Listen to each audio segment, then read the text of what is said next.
Now, what about the BRIC countries? I'm leaving out BRICS for the moment, but just looking at these four: Brazil, Russia, India, and China. And we are moving, as you know, from a unipolar to a multipolar society, from a United States worldview to a global worldview. And many economists think that by 2040, BRICS will, just those four countries will actually overtake the G6 in less than 40 years. And the emerging economies, as you will know, many represented here, are already discovering that there are extra places that you can sell your stuff other than the United States. And here we have sales by emerging economies to China. So what about these territories? I would say go and look at the map again. Who here has been to Kazakhstan? Kazakhstan is a fascinating place, isn't it? Beautiful. Amazing country. It's the size of Western Europe, and yet most people cannot find it on a map. There it is, this huge place, a very important oil country in the future, strategically located. I'm just saying there are many, many other stories that we need to concentrate on, not just the India, China, Japan story in that particular part of the world. And it's fascinating, exciting, and you have read so much about it. Many of you live in these countries, and you know far more than I. I just want to share a couple of quick stories. One exciting one for me is a company like Aditya Birla in India, which not many have heard of in Western Europe, but it's a 24 billion corporation, one of the world's most cost-efficient aluminium and copper producers.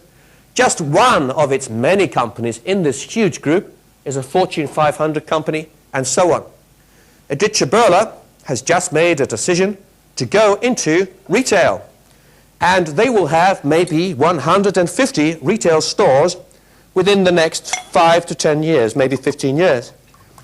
That's more than Walmart has today. And all of those stores will be in India. And just one company.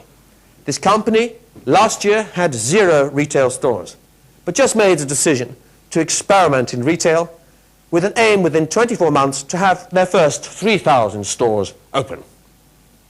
So watch out. This is a country, India, can produce and does produce 860,000 IT graduates every year.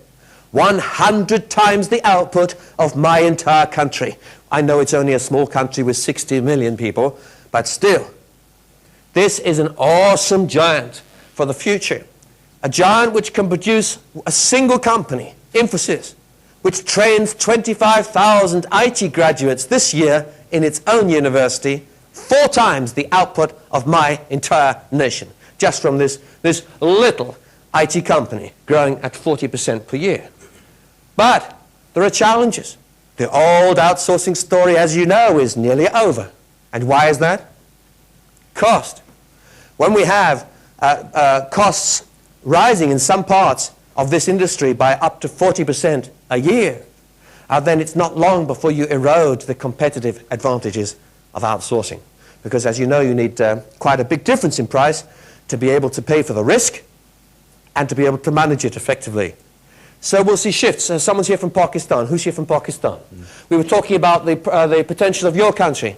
40% of the cost of India, 60% of the cost of India, depending on where you are. 100,000 IT graduates looking for work today, and you will capture some of this stuff.